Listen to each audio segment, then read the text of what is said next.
गांव के आखिर में एक पुरानी हवेली थी, अंधेरी, हॉरर। कोई उसके पास जाने की हिम्मत नहीं करता था।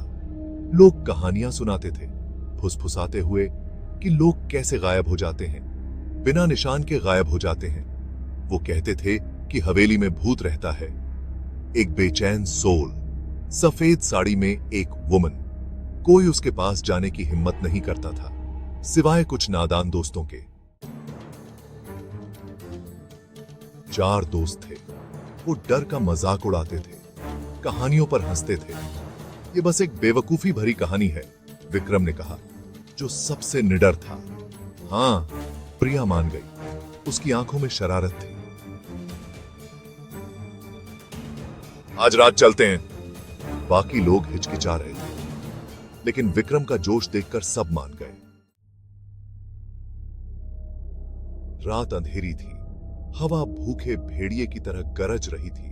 दोस्त हवेली के पास पहुंचे। लोहे का दरवाजा ऐसे चरमराया जैसे अंदर बुला रहा हो। उनके दिल डर से धड़क रहे थे। हवा ठंडी हो गई, उनकी रीरज की हड्डी में सिहरन दौड़ गई। वो अंदर चले गए। शुनी की थी।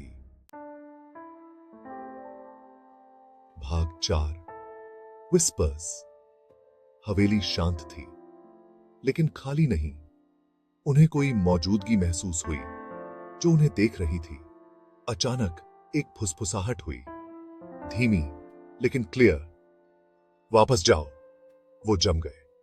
उनका खून ठंडा हो गया। फुसफुसाहट फिर आई, इस बार पास में। इस जगह को छोड़ दो। दोस्त एक साथ सिकुड़ गए। डर उनके हाथों को जकड़ रहा था। भाग 5। सफेद साड़ी वाली वुमन। दालान में एक ठंडी हवा चली। उनकी एकमात्र रोशनी बुझ गई। डार्कनेस। तभी उन्होंने उसे देखा। सफेद रंग में एक फिगर उनकी तरफ तैरती हुई। उसकी आंखें लाल चमक रही थीं।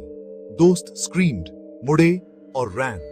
गोस्टिया आकृति उनके पीछे पीछे तैरती रही। भाग 6। डिसअपियर। वो हवेली से रैन, बचने के लिए डेस्परेट, लेकिन आकृति तेज थी।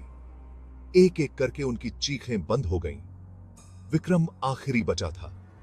वो लड़खड़ा कर गिर गया। ऊपर देखा तो गोस्टिया आकृति उसके ऊपर खड़ी थी। अगली सुबह विक्रम चला गया था, बिना किसी निशान के गायब हो गया। हवेली खामोश खड़ी थी।